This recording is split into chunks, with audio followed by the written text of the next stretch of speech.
True needs. True needs reflect something that is needed to allow another something to function. For example, gasoline is needed for a gasoline engine to operate. Gasoline is a true need for that gasoline engine. Without gasoline, the engine will not operate. Similarly, the lubricant that allows for the gasoline engine to operate is also a true need for that gasoline engine. Anything that arises and manifests into creation and does not remain static will have a true need in order to function. In fact, anything that has manifested into creation, even if it does remain static, has a true need in order to manifest. In physical creation, anything that manifests will require energy in some way to manifest or to function. Any creative endeavor has a true need. If the true needs for the creative endeavor, the desired creation, are not met, it will not manifest. Similarly, any existing creation which is not to remain static has a true need. If the true needs are not met, the existing creation remains static, or the creation will die or cease to exist if it was not meant to remain static. True needs are what the creation needs to unfold true to itself, and the intention giving rise to the flow of energy manifesting and or sustaining the creation. When the true needs are met, the creation grows, matures, and is rich in health. It becomes productive in producing whatever fruit it is capable of bearing. When the true need of a creation is not met, the creation is stifled or retarded in some way in its growth and development, and never reaches its full possibility or potential. Anything given or supplied to a creation which is not a true need is simply something our mind wants to give and does not necessarily nourish the creation. True love for creation is to give the creation what it needs to meet and nourish its needs. Giving what we want to give a creation is not in any way a demonstration of love. Often, supplying the true need of a creation requires a sacrifice on our part, in that what we desire to give or want to give is not what the creation needs from us. Normally, we prefer to give what is easy to give. True needs are often difficult to give, for they require us to do or become something different to give to that true need. To give to the true needs of a creation requires us to step aside from our wants and for our ego to move out of the way. Giving to the true needs of a creation require a surrender on our part.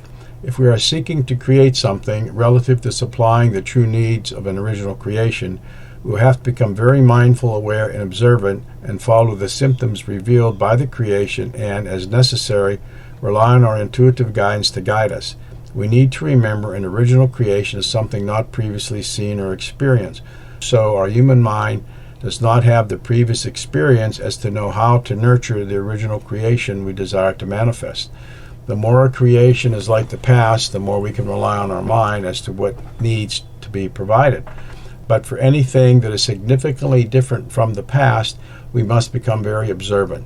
Since we are dealing with an original creation, mind will not have the experience to know what to give. It may have ideas as to what to give, and its ideas may or may not be correct. However, whatever mind thinks it needs to give is of the past, whereas the creation we experience is the new and original, never before experienced, and of the future. Where the creation before is like the past, mind will probably be accurate. However, because it's an original creation, mind will just not have the experience to know how to meet all of its true needs. We must be willing to step out of mind and what we think to see what the creation really needs. We must pay close attention to what and how the new creation is drawing us to explore and or respond. For example, most plants tend to bend or move toward the sunlight. Often you will see plants struggling to grow towards the sunlight. If we should see such a thing in our creation, then we must move it towards the sun. Otherwise, we will stunt its growth. We must watch at every level of being. We must look to see how the creation is responding and to what does it respond. If we are not sure and seeing nothing, we may want to ask our intuitive guidance and see how it responds and what it says to do. Sometimes doing nothing is totally appropriate. If we ask our intuitive guidance and it responds, we need to honor it. We must allow ourselves to experiment as appropriate and as necessary. It needs to be remembered the thought or image of intuitive guidance may be incorrect, but the direction in which we need to go or act will be correct. In terms of nourishing a creation, we must act on our intuitive guidance, but we must be careful, mindful, and aware. It may be telling us to do something that is not quite correct. We need to watch how the creation responds as we act. The direction in which we act will be right, but we must be prepared for the fact that what we may be doing may not be in the creation's best interest. If what we do is not correct, we can expect either the creation will respond in some way or our intuitive guidance will provide additional guidance as it gains experiences about the creation. This brings up the fact that for any original creation, our mind will not truly understand what is occurring or what needs to be done until it gains the minimum set of experience to fully understand. Until that experience is gained, we need to be very mindful, aware, observant, and continually seek intuitive guidance until our mind understands. In all cases, we must remain focused on giving the creation what it needs and not what we want to give it. Focusing on the needs will direct our attention and awareness in that direction to seek the answer. In doing so, we will gain the understanding and access what we seek.